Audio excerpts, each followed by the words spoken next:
Okay, my dears. So today sharing with you people the outlines on the topic democracy and illiteracy cannot go together or cannot move together. So in the current political scenario, and it is an essential topic that as there is political instability and fragility in Pakistan especially, and there are certain reasons of it, but one of the most conspicuous reason is that illiteracy, mass illiteracy in Pakistan that is leading to the political instability. So today we will be discussing the essential features of this topic, the introduction, and I am giving you the notes in the form of outline, so you can also use these information in essay, press, etc., or in general context as well. So as you people know that in outline when you are writing an essay, so first of all, you will be giving information regarding the introduction. So education is the backbone of democracy. Knowledge holds everything up needed for a democracy to survive. As everyone knows that education is it provides a road to development. It is an essential feature of democratic countries because democracy needs law and governance, and there is a rule of law, and educated masses can govern the democratic state very well. So it indicates that illiteracy and educated people, they are indispensable for the political stability and ultimately democracy. So education rises the benefits of civic participation. Effective education system guarantee the basic norms of democracy. Now there are the basic norms of democracy like the equality, justice, and rule of law. Everywhere in the democracy, you will expect and you will experience the quality, equality, the justice, and the rule of law. So education guarantee these basic norms of democracy. So it reflects that the illiteracy and democracy cannot move together. It means that the literacy and educated people, they are inevitable for a democratic country to run their affairs. And the second topic is illiteracy hindering the flow of democracy, state of education and democracy in Pakistan.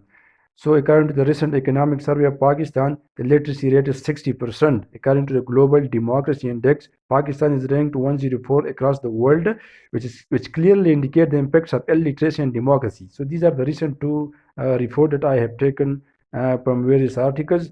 One is the Pakistan Economic Survey report, which state that the literacy rate is 60%, and I think it is the second highest number in the region, with the exception of Afghanistan. The literacy rate in Pakistan is the lowest in the South Asia.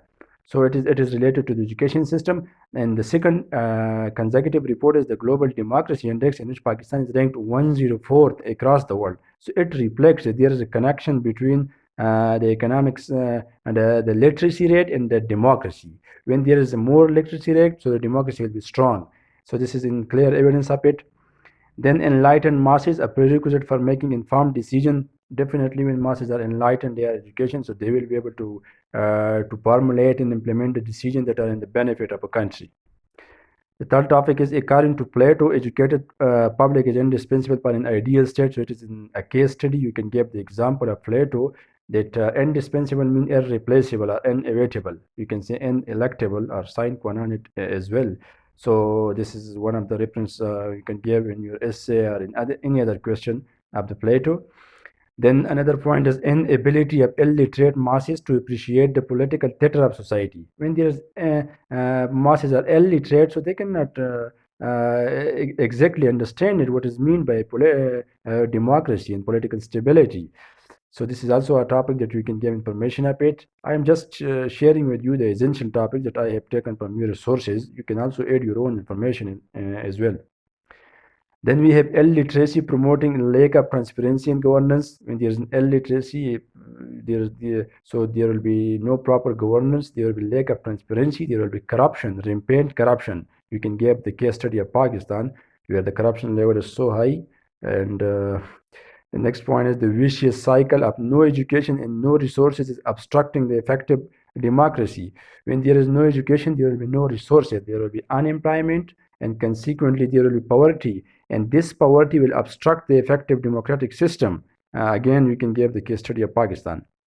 Then we have quality education, supplementary access to democracy. Another point, reluctance of the executive to provide proper education to masses. Now this is the case. I will be sharing the example that the government is unable to give proper education to the people of Pakistan. Pakistan has the highest out-of-school population in the world, so it's also one of the reasons.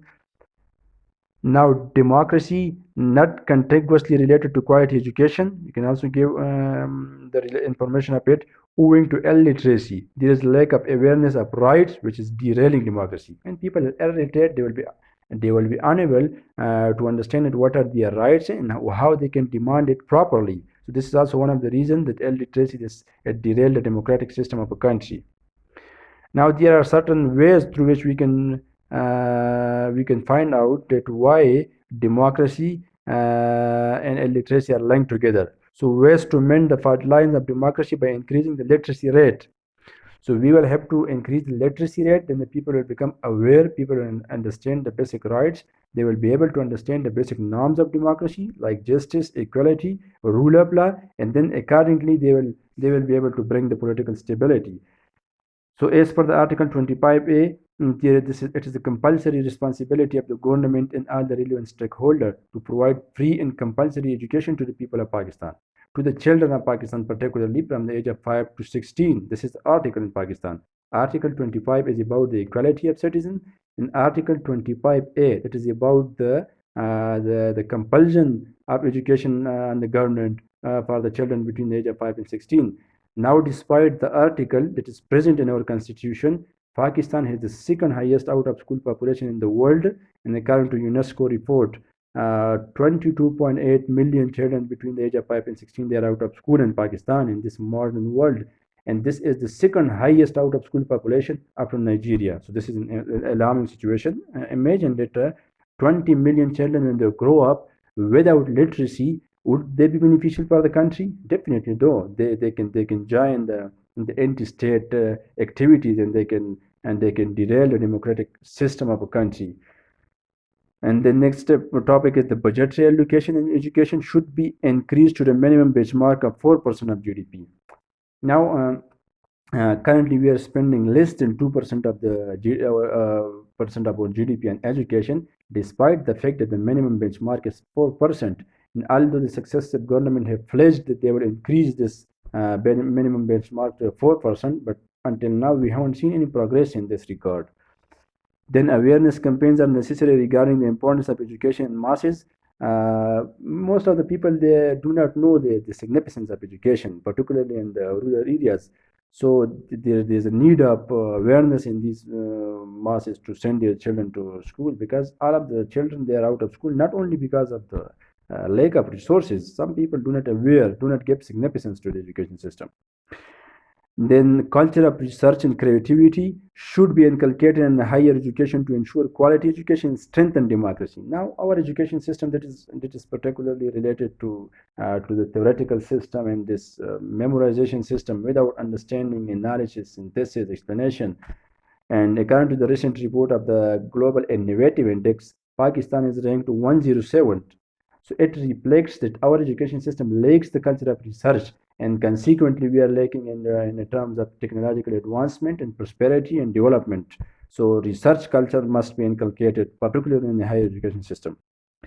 The executive, legislative, judiciary must accept the notion that democracy and illiteracy cannot move together. This is an essential point, that all the relevant stakeholders, whether they are executive who are formulating the laws, whether they are legislative and they are judiciary, they must accept this idea that yes, it is essential that democracy cannot go without education, and they must give importance and significance to education system. And this way, we will be able to bring the proper democracy and consequently the development to the Pakistan particularly. And in conclusion, you can write some positive notes like effective and pragmatic strategies must be introduced to the education sector to reduce illiteracy and strengthen democracy consequently. Definitely, if you formulate and we are able to implement these effective strategies, there will be enhancement in the education system and the literacy rate of Pakistan. And when there is an enhancement in the literacy rate, consequently, there will be political and democratic stability and political stability. And in turn, we will be able to bring the economic stability and consequently the prosperity and development and prestige in the world.